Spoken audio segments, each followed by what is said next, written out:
Hello friends, આજે આપણે અરબીના પાનના ભજીયા એટલે કે જે પાત્રા બનાવીએ એના પાનના ભજીયા બનાવવાના છે। એના માટે એક બાઉલમાં મેં 1 કપ જેટલો ચણાનો લોટ લીધો છે। એનાથી ઓછો એટલે કે એપ્રોક્સ 1 ચમચો જેટલો આપણે ચોખાનો લોટ લેવાનો છે। ચોખાનો લોટ નાખવાથી ભજીયા થોડા ક્રિસ્પી બને છે।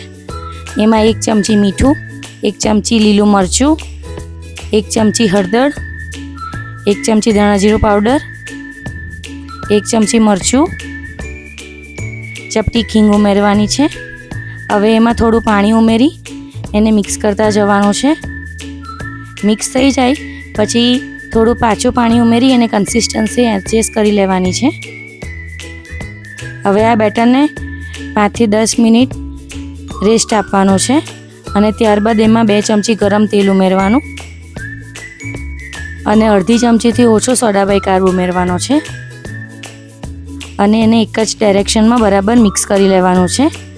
હવે મેં આ પાત્રાના જે પાન આવે કે અરબીના પાન કહેવાય એ પાનને બરાબર ધોઈ લીધા છે અને એની નેસ કાઢી દેવાની છે। મેં વિડીયોમાં બતાવ્યું એ રીતે અને એ પાનને આવી રીતે કટ કરી લેવાના છે।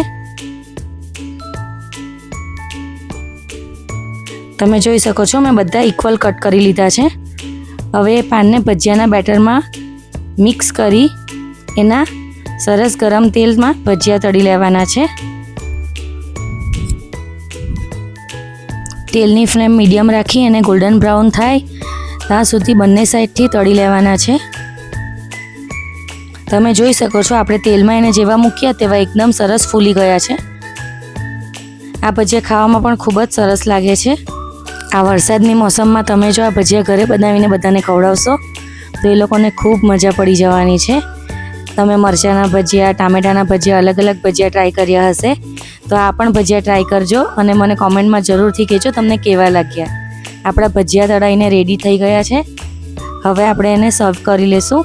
આ ભજીયાને તમે કોથમીરની ચટણી ઓર કેચઅપ સાથે સર્વ કરી શકો છો। તો કોમેન્ટમાં જરૂરથી કહેજો કેવા લાગ્યા ભજીયા।